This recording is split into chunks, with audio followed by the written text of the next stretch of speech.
শান্তনাময় informs YouTube চ্যানেলে তোমাদের সকলকে স্বাগত। আজ তোমাদের জন্য ট্রান্সলেশন ফর বিগিনার্স অ্যান্ড লার্নার্সের উপরে আরেকটি ভিডিও দেখতেই পাচ্ছ। এটা 35 নম্বর ভিডিও, অর্থাৎ 1 থেকে 34টা ভিডিও কিন্তু ট্রান্সলেশন ফর বিগিনার্স অ্যান্ড লার্নার্সের উপরে এই চ্যানেলে অলরেডি আপলোড হয়েছে। তোমরা যারা দেখোনি তাদেরকে রিকোয়েস্ট করবো, প্লিজ তোমরা এই ভিডিওর নিচে দেখো একটা ডেসক্রিপশন বক্স আছে, ওই ডেসক্রিপশন বক্সটা ভিজিট করো। ওখানে ট্রান্সলেশন ফর বিগিনার্সের পুরো প্লেলিস্ট তোমরা পেয়ে যাবে।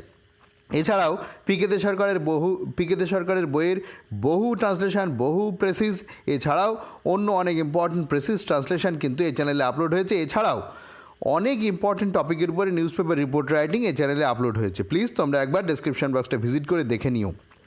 তো তোমরা এই বাক্যগুলো একবার ভালো করে পড়ে নাও। পড়ে না নিলে কিন্তু এর অন্তর্নিহিত অর্থগুলো না বুঝতে পারলে ট্রান্সলেশনগুলো করা কঠিন। আমি প্রত্যেকবারের মতো প্রত্যেকটা বাক্য ধরে ধরে একটা করে বাক্য ধরে ধরে ট্রান্সলেশন করব এবং তোমাদের জন্যও কিছু বাক্য রাখবো যেগুলো তোমরা ভিডিও পজ করে করবার চেষ্টা করবে। দেখো এখানে একটা আই বাটন বা আই কার্ড আসছে, ওটা টাচ করলে তোমরা আগে আপলোড হওয়া ভিডিওর যে লিঙ্কগুলো পেয়ে যাবে, এই ভিডিও দেখবার পরে সেগুলো দেখে নিতে পারো।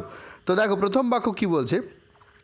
অপূর্বা দেবী বাংলার একজন প্রসিদ্ধ উপন্যাস লেখিকা ছিলেন। এই যে উপন্যাস লেখিকা, বাংলায় আমরা করছি কি লেখিকা, স্ত্রীলিঙ্গে ব্যবহার করছি, ঠিক আছে। কিন্তু কিছু কিছু কমন জেন্ডার আছে যেগুলো আমরা এই রকম বাংলায় স্ত্রীলিঙ্গের ক্ষেত্রে ব্যবহার করে দিতে পারি, সেটাই দেখাবো।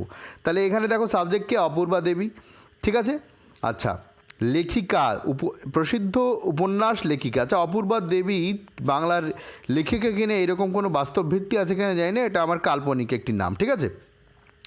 তাহলে এখানে দেখো বাক্যটা কিন্তু লেখিকা ছিলেন তা বলেনি, জাস্ট লেখিকা বলেছেন, অর্থাৎ এখনই তিনি আছেন, অর্থাৎ এটা প্রেজেন্ট টেন্সেই আছে, প্রেজেন্ট ইনডিফিনিট টেন্সে আমরা করবো। এবার প্রসিদ্ধ ইংরেজির জন্য আমরা ফেমাস ব্যবহার করব, আগেও বিভিন্ন ভিডিওতে পেয়েছো, ঠিক আছে। একজন মানে তো এ। আচ্ছা, উপন্যাস লেখিকা এই জায়গাটা কি? উপন্যাস ইংরেজি নভেল, উপন্যাস লেখক এবং লেখিকা দুটোর ক্ষেত্রেই আমরা নভেলিস্ট ব্যবহার করতে পারি, সেটাই এখানে দেখাচ্ছি। দেখো তাহলে অপূর্বা দেবী হন মানে অপূর্বা দেবী ইজ এ ফেমাস, এরকমভাবে হবে। দেখো বাক্যটা কি হচ্ছে, অপূর্বা দেবী যে কোনো দেবী এখানে বসতে পারে। অপূর্বা দেবী হলো ইজ হয় এ ফেমাস নভেলিস্ট মানে একজন বিখ্যাত উপন্যাস লেখিকা। দেখো নভেলিস্ট ইংরেজিতে রয়েছে, বাংলায় যেহেতু অপূর্বা দেবী আছে, ঠিক আছে, সেই জন্য আমরা এটাকে যখন বাংলায় মানে করব তখন হবে লেখিকা অফ বেঙ্গল মানে বাংলার। আশা করি বুঝতে পেরেছো। পরের বাক্য তোমাদের জন্য। তারাশঙ্কর বন্দ্যোপাধ্যায় বঙ্গদেশের একজন প্রসিদ্ধ উপন্যাস লেখক। দেখো লেখক ছিলেন এ কথা কিন্তু বলেনি, অর্থাৎ এটাও প্রেজেন্ট ইনডিফিনিট টেন্সে আমরা করতে পারবো আগের বাক্যটার মতো। সাবজেক্টটাকে তারাশঙ্কর বন্দ্যোপাধ্যায় হয় একজন প্রসিদ্ধ উপন্যাস লেখক। ভিডিও পজ করে একটু ভেবে নাও, আশা করি ভেবে নিয়েছো, এবার মেলাও। দেখো তারাশঙ্কর বন্দ্যোপাধ্যায়, এই বানান এক একজন এক এক রকম লিখতে পারে, এটা কোনো ব্যাপার না, ঠিক আছে। তোমরা তোমাদের মতো লিখতেই পারো বা এটাও লিখতে পারো। তারাশঙ্কর বন্দ্যোপাধ্যায় হন, ইজ হবে ইজ। আচ্ছা, কি হন মানে তিনি কে? তিনি একজন, এই বাক্যের মধ্যে তিনি, তার পরিচয়টা কি? একজন প্রসিদ্ধ উপন্যাস লেখক। তাহলে is a famous novelist of Bengal, বাংলার, ওই জন্য বঙ্গদেশের, বাংলার বা বঙ্গদেশের একই কথা, অফ বেঙ্গল, ঠিক আছে। তারাশঙ্কর বন্দ্যোপাধ্যায় ইজ হয় এ ফেমাস নভেলিস্ট মানে একজন বিখ্যাত উপন্যাসিক বা উপন্যাস লেখক। যেহেতু তারাশঙ্কর বন্দ্যোপাধ্যায়, এখানে যদি কোনো তারা দেবী থাকতো তাহলে উপন্যাস লেখিকা আমরা বলতাম অফ বেঙ্গল মানে বাংলার বা বঙ্গদেশের, যা হোক, ঠিক আছে। তারপরে দেখো তারপরের বাক্য তোমাদের জন্য রাখছি। সরোজিনী নাইডু আমাদের দেশের একজন খ্যাতনামা কবি ছিলেন। আচ্ছা, খ্যাতনামা, প্রসিদ্ধ, সব ক্ষেত্রেই আমরা ফেমাস শব্দটা ব্যবহার করতে পারি।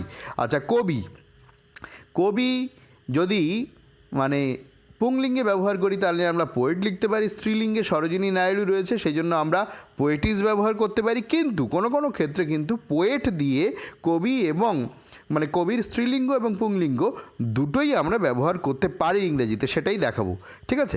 তো দেখো তোমরা একটু ভাবো সাবজেক্টটা কি? সাবজেক্ট হচ্ছে সরোজিনী নাইডু। আচ্ছা, একজন কবি ছিলেন, এখানে দেখো পাস্ট টেন্সে রয়েছে, পাস্ট ইনডিফিনিট টেন্সে করবো। তাহলে সরোজিনী নাইডু ছিলেন, ওয়াজ, ছিলেন হলো। আচ্ছা, কি ছিলেন? আমাদের দেশের একজন খ্যাতনামা কবি ছিলেন। তাহলে ছিলেন একজন খ্যাতনামা কবি, তারপরে আমাদের দেশের, ঠিক আছে। এইভাবে আমরা করব। দেখো তোমরা ভিডিওটা পজ করে ভাবো, আশা করি ভেবে নিয়েছো, মেলাও। সরোজিনী নাইডু, তারপরে কী হবে? এটা সাবজেক্ট হলো ছিলেন, ওয়াজ। আচ্ছা, কি ছিলেন? একজন খ্যাতনামা কবি, তাহলে এ ফেমাস পোয়েট। এইখানে তোমাদের যদি মনে হয় এই ফেমাস পোয়েটিসও করতে পারো, কিন্তু এই বাক্যগুলোর ক্ষেত্রে দেখানো হচ্ছে যে স্ত্রীলিঙ্গ পুংলিঙ্গে আমরা একই জেন্ডার ব্যবহার করছি, কমন জেন্ডার ব্যবহার করছি, সেইটা দেখানোর জন্য এখানে পোয়েট লেখা হচ্ছে। আবারও বলছি এখানে পোয়েটিসও করতে পারো। তাহলে সরোজিনী নাইডু ওয়াজ এ ফেমাস পোয়েট, একজন বিখ্যাত কবি ছিলেন। কোথাকার কবি? আমাদের দেশের। তাহলে অফ আওয়ার কান্ট্রি হয়ে গেল।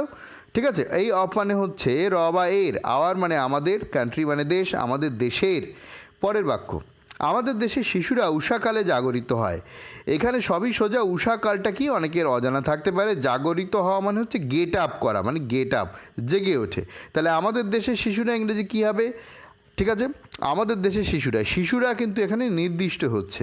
চিলড্রেন মানে শিশুরা, আর আমাদের দেশের এইখানে যেটা বক্তব্য সেটা হচ্ছে এই যে শিশুরা, এর মধ্যে স্ত্রীলিঙ্গ পুংলিঙ্গ সবাই কিন্তু অন্তর্নিহিত থাকছে। ঠিক আছে, তাহলে দ্য চিলড্রেন মানে হচ্ছে শিশুরা। কোথাকার শিশুরা? আমাদের দেশে। তাহলে অফ আওয়ার কান্ট্রি। তাহলে আমাদের দেশের শিশুরা ইংরেজিটা কী হচ্ছে? The children of our country. কেন দা হচ্ছে? কারণ শিশুরা আমাদের দেশের শিশুরা নির্দিষ্ট হচ্ছে, তাই।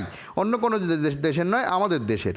অন্য কোনো দেশের হলেও সেক্ষেত্রেও নির্দিষ্ট হতো, দি চিলড্রেন হতো। বোঝা গেল? তাহলে শিশুরা উষাকালে জাগরিত হয়। জাগরিত হয় ইংরেজি কি? গেট আপ হয়, রাইজ হয়, যা খুশি দাও। উষাকাল ইংরেজি কি? উষাকাল ইংরেজি হচ্ছে ডন। তাহলে দেখো কি হচ্ছে বাক্যটা, the children of our country মানে আমাদের দেশের শিশুরা।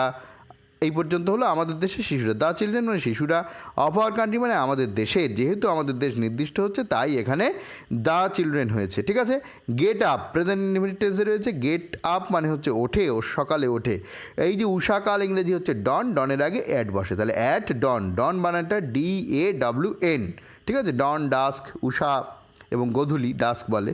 পরের বাক্য দেখো, নিজের বলতে আমার আত্মীয় বা বন্ধু এখানে কেউ নেই। কার নেই? আমার নেই। দেখো কোনো কোনো বাক্য এখানে আমি চলিত ভাষায় রেখেছি, আবার কোনো কোনো বাক্য আমি সাধু ভাষায়ও রেখেছি। ঠিক আছে, সব রকমই আমরা শিখবো, সেই জন্য সব রকমই রেখেছি, এটা দেখে নিও। ঠিক আছে, যে বাক্য যাতে রাখছি সেটাই সম্পূর্ণটা একই রকম বাক্যই রাখছি। মানে নিজের বলতে আমার আত্মীয় বা বন্ধু এখানে কেউ নেই, যদি আমি এটা সাধু ভাষায় রাখতাম তাহলে হয়তো এখানে কেহ নাই এরকম লিখতাম, সেটা কিন্তু লিখিনি। ঠিক আছে, পুরো চলিত ভাষাতেই বাক্যটা আছে। আচ্ছা, আর এখানে একটা কথা বলবার, যখন তোমরা বড় বড় ট্রান্সলেশন করবে তখন মানে ইংরেজি থেকে বাংলায় যদি ট্রান্সলেশন করো তো পুরোটা কিন্তু একই রকম করতে হবে। একটা চলিত, একটা সাধু এরকম করলে হয় না। পুরোটাই যদি সাধু করো পুরোটা সাধু, যদি চলিত করো পুরোটা চলিত। আশা করি বুঝতে পেরেছো। আমি যেহেতু একটা একটা করে বাক্য দেখাচ্ছি তাই আমি যে কোনো রকমভাবে করে তোমাদের দেখাচ্ছি বা বোঝাচ্ছি। দেখো, নিজের বোঝাচ্ছি বলতে শেয়ার করছি, তোমরা যথেষ্টই বোঝো, বরং আমি তোমাদের কাছ থেকে অনেক কিছু শিখি। নিজের বলতে আমার আত্মীয় বা বন্ধু এখানে কেউ নেই, তাহলে আমার নেই আত্মীয় বা বন্ধু। ওকে, আচ্ছা, তারপরে এখানে তারপরে নিজের বলতে, এইটুকু নিজের বলতে এইটা কি হবে সেইটা একটা আমাদের জানতে হবে। তাহলে আমার আত্মীয় বন্ধু এখানে কেউ নেই, এটা হয়তো আমরা অনেকে সহজে পারবো। আমার নেই মানে কী হবে? মাই হ্যাভ এরকম কিন্তু হয় না, আই হ্যাভ দিয়ে করতে হয়। দেখো, I have no relatives and friends, এইভাবে করব। এখানে হিয়ার, তারপরে নিজের বলতে ইংরেজিটা কী সেটা দেখাচ্ছি। দেখো, আই হ্যাভ নো রিলেটিভস মানে আই হ্যাভ মানে আমার আছে, নো রিলেটিভস মানে আমার কোনো রিলেটিভস নেই, নো অর ফ্রেন্ডস অথবা বন্ধুও নেই। তাহলে এইটুকুর মানে কী হলো? আমার কোনো বন্ধু বা আত্মীয় নেই। হিয়ার মানে এখানে। ওকে, এরপর দেখো নিজের বলতে, এই নিজের বলতে ইংরেজিটা কি একটু ভালো করে দেখে নাও। টু কল বলতে, টু কল মানে বলতে, মাই ওন মানে আমার নিজের। বোঝা গেল? তাহলে I have no relatives or friends here, এখানে টু কল বলতে, মাই ওন আমার নিজের। নেক্সট দেখো কি বলছে, যে বালকটি আমার সহিত আসিয়াছিল সে তাহার পিতামাতা হারাইয়াছে। ঠিক আছে, বাক্যটা দেখো, এই ধরনের অনেক বাক্য কিন্তু আমাদের বিভিন্ন ট্রান্সলেশনে করতে হয়, শিখে নাও। যে বালকটি আমার সহিত আসিয়াছিল মানে বালকটি যে এসেছিল আমার সঙ্গে, এইভাবে করতে হবে। ইংরেজিটা যখন আমরা করব, বালকটি যে এসেছিল আমার সঙ্গে তার পিতামাতা হারিয়েছিল। যে যখন আমরা দিয়ে দিচ্ছি এইখানে পরে সেটা আর দেওয়ার দরকার হয় না। বোঝা গেল? তাহলে আমরা কি করব? বালকটি যে এসেছিল আমার সহিত, এইভাবে আমরা করব। দেখো সেটা কিভাবে হচ্ছে, দি বয় বালকটি, হু যে, কেম এসেছিল, উইথ মি আমার সঙ্গে, হ্যাজ লস্ট, এই যে হ্যাজ এটা কিন্তু অক্সিলারি ভার্ব, এইটা কিন্তু পাস্ট ইনডিফিনিট টেন্সে রয়েছে। দ্য বয় হু কেম, যে বালকটি এসেছিল, এটা পাস্ট ইনডিফিনিট টেন্সে। হ্যাজ লস্ট এটা কিন্তু প্রেজেন্ট পারফেক্ট টেন্সে রয়েছে। এই হ্যাজ লস্ট, এই হ্যাজটা হচ্ছে অক্সিলারি ভার্ব, লস্টটা হচ্ছে ফাইনাইট ভার্ব। এদের সাবজেক্ট কোনটা? এদের সাবজেক্ট কিন্তু হু। আর হু কাকে বোঝাচ্ছে? দ্য বয়কে বোঝাচ্ছে। তাহলে ইংরেজিটা কীরকম হলো? The boy who came with me, যে বালকটি আমার সঙ্গে এসেছিল, হ্যাজ লস্ট হারিয়েছে, হিজ প্যারেন্টস তার মা বাবাকে। এইখানে দেখো এই যে প্যারেন্টস শব্দটা রয়েছে, এই প্যারেন্টসটা কিন্তু মা বাবা উভয়কেই বোঝাচ্ছে। ঠিক আছে, তো এই হচ্ছে এই বাক্যটার ট্রান্সলেশন। পরের বাক্য দেখো, যে লোকটি তার সঙ্গে এখানে এসেছিল তিনি তার সন্তানদের হারিয়েছেন। কাদের হারিয়েছেন? সন্তানদের। সন্তান মানে হচ্ছে ছেলে মেয়ে উভয়ই কিন্তু অন্তর্নিহিত থাকছে, আগেও একটা বললাম। তাহলে দেখো এইটা তোমাদের জন্য রাখছি, তোমরা একটু ভাবো এটা কিভাবে করা যেতে পারে। যে লোকটি মানে লোকটি যিনি তার সঙ্গে এখানে এসেছিল, এটুকু আগে করবো। তারপরে তিনি তার সন্তানদের হারিয়েছেন, ওই তিনি আর আলাদা করে লাগবে না হু ব্যবহার করলে। তাহলে দেখো একটু একটু করে এগোই। লোকটি যিনি তার সঙ্গে এখানে এসেছিল, এটুকু আগে করি। লোকটি, লোকটি ইংরেজি কি? দি ম্যান, যে হু। ঠিক আছে, তাহলে লোকটি, দি ম্যান মানে লোকটি, হু মানে যে, লোকটি যে বা যিনি তার সঙ্গে এখানে এসেছিল। এসেছিল এখানে করে নি কেম হিয়ার, পাস্ট ইনডিফিনিট টেন্সে। কেম হিয়ার মানে এখানে এসেছিল। এবার কার সঙ্গে এসেছিল? With him. এই উইথ মানে সঙ্গে, হিম মানে তার সঙ্গে। ঠিক আছে, হিমের জায়গায় হারও হতে পারতো, অসুবিধা কিছু নেই। তাহলে the man who came here with him, যে লোকটি তার সঙ্গে এখানে এসেছিল। এরপর দেখো এই যে হু কিন্তু দেওয়া হয়ে গেছে, হু দিয়ে আমরা কেম হিয়ার উইথ হিম এটা একটা ক্লজ জুড়লাম, আরেকটা ক্লজ জুড়বো তার সন্তানদের হারিয়েছেন, তার সন্তানদের হারিয়েছেন। ঠিক আছে, এটাও প্রেজেন্ট পারফেক্ট টেন্সে রাখবো। তাহলে হ্যাজ লস্ট মানে হারিয়েছেন। কাদের হারিয়েছেন? হারিয়েছেন হচ্ছে তার সন্তানদের, হিজ চিলড্রেন। বোঝা গেল? এখানে যদি কোথাও বহুবচন হতো, দি ম্যানের জায়গায় মেন হতো, কথার কথা বলছি, তাহলে কিন্তু এখানে হ্যাজের জায়গায় আমরা হ্যাভ ব্যবহার করতাম। বোঝা গেল ব্যাপারটা? পরের বাক্য দেখো, কুমারী রায় স্থানীয় উচ্চ মাধ্যমিক বিদ্যালয়ের শিক্ষয়িত্রী। আচ্ছা, শিক্ষক ইংরেজি কি? টিচার। শিক্ষয়িত্রী ইংরেজি কি? শিক্ষয়িত্রী ইংরেজিও টিচার। বোঝা গেল? বাংলায় যখন আমরা বলি তখন শিক্ষক, শিক্ষিকা বা শিক্ষয়িত্রী এরকম বলে থাকি। আচ্ছা, এখানে এই বাক্যটা দেখে কি বুঝতে পারছি আমরা? কুমারী রায় স্থানীয় উচ্চ বিদ্যালয়ের শিক্ষয়িত্রী। শিক্ষয়িত্রী, এই বাক্যটা শিক্ষয়িত্রী ছিলেন এটা কিন্তু বলা নেই, মানে এটা কিন্তু প্রেজেন্ট ইনডিফিনিট টেন্সেই রয়েছে। আচ্ছা, কুমারী রায় ইংরেজি কি? কুমারী রায় ইংরেজি হচ্ছে মিস রয়। ঠিক আছে, স্থানীয় হচ্ছে লোকাল, উচ্চ মাধ্যমিক হচ্ছে হায়ার সেকেন্ডারি। ঠিক আছে, এই এরকমভাবে করতে হবে, আর কিছু বললাম না। এইবার দেখো সেন্টেন্সটা কীভাবে করা হচ্ছে একটু দেখো। মিস রয় মানে কুমারী রায় ইজ হয় এ টিচার, একজন শিক্ষয়িত্রী। এইখানে আমরা বাংলায় বলছি এ টিচার, ইংরেজিতে বলছি এ টিচার, কিন্তু বাংলায় যখন মানেটা করব তখন কিন্তু হবে মিস রায় মানে কুমারী রায় হয় একজন শিক্ষয়িত্রী। আচ্ছা, কোথাকার শিক্ষয়িত্রী? বলছে স্থানীয় উচ্চ মাধ্যমিক বিদ্যালয়ের, in the local higher secondary school. Local মানে স্থানীয়, হায়ার সেকেন্ডারি মানে উচ্চ মাধ্যমিক, স্কুল মানে হচ্ছে বিদ্যালয়। বোঝা গেল? এখানে তোমাদের মনে হতে পারে যদি আমরা এখানে ইন না করে অফ করি, হ্যাঁ তাতেও হবে, অসুবিধা নেই। যখন এরকম এই সেন্টেন্সগুলো প্রেজেন্ট টেন্সে থাকে তখন এই ধরনের কোনো কর্মস্থলের আগে আমরা ইন ব্যবহার করতে পারি। ওকে, পরের বাক্য তোমাদের জন্য। বসুপত্নী অনেকদিন যাবত এই বিদ্যালয়ে শিক্ষয়িত্রী ছিলেন। আবারও বলছি, শিক্ষয়িত্রীর জন্য কিন্তু টিচার ব্যবহার করলেই হবে। তাহলে বসুপত্নী ইংরেজি কি? আচ্ছা, বসুপত্নী ইংরেজি হচ্ছে মিসেস বসু। অনেকদিন যাবত এই বিদ্যালয়ের শিক্ষয়িত্রী ছিলেন ইংরেজি কি? ওয়াজ হবে।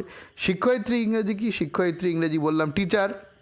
এইখানে এই বিদ্যালয়ের এখানে অফ ব্যবহার করতে পারি আমরা, এখানে ইন ব্যবহার করার দরকার হবে না।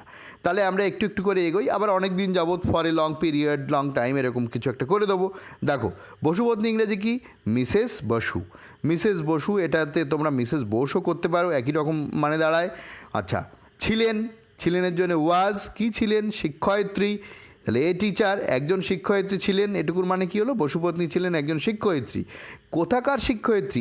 এই বিদ্যালয়ের, অফ দি স্কুল, এই স্কুলের শিক্ষয়িত্রী ছিলেন। এই অফ মানে হচ্ছে র বা এর, এখানে ইন কিন্তু লাগবে না। প্রেজেন্ট টেন্সে থাকলে এখানে আমরা এটা তোমার ইন করতে পারতাম, এটা পাস্ট ইনডিফিনিট টেন্সে রয়েছে। ঠিক আছে, এটাতে আর আমরা ইন করলাম না, ওয়াজ করলাম। তাহলে Mrs Basu was a teacher of the school, এই স্কুলের শিক্ষয়িত্রী ছিলেন। ঠিক আছে, এরপরে অনেক দিন যাবত, এই অনেক দিন যাবতের জন্য আমরা কি করব? For a long period, for a long time, এরকম আমরা করে যেতে পারি। ঠিক আছে, তো আজকে ভিডিওটা এখানেই শেষ করব। শেষ করার আগে একটা রিকোয়েস্ট করব, যদি ভিডিওটা ভালো লেগে থাকে অবশ্যই এটা লাইক করে দিও, বন্ধুদের মধ্যে শেয়ার করে দিও, যাতে তারাও এই ভিডিওগুলো থেকে কিছু জানতে শিখতে পারে বা তাদেরও মতামত আমাকে কমেন্ট করে জানাতে পারে। আর যারা চ্যানেলটাকে এখনও সাবস্ক্রাইব করোনি, প্লিজ তোমরা চ্যানেলটাকে সাবস্ক্রাইব করে নাও, সঙ্গে বেল আইকনটা প্রেস করে নিও, যাতে এই ধরনের ভিডিওর নোটিফিকেশান একটিও তোমরা মিস না করো। আর যারা চ্যানেলকে সাবস্ক্রাইব করে সঙ্গে আছো তাদেরকে অসংখ্য ধন্যবাদ। তোমরা অবশ্যই কমেন্ট করে জানাও আরও কি প্রয়োজন, আমি চেষ্টা করব সময় মতো প্রোভাইড করার। তো ডেসক্রিপশন বক্সটা কিন্তু অবশ্যই ভিজিট করো, এটা একটা আবারও লাস্ট রিকোয়েস্ট করলাম। ভালো থেকো, আবার দেখা হবে পরের ভিডিওয়ে।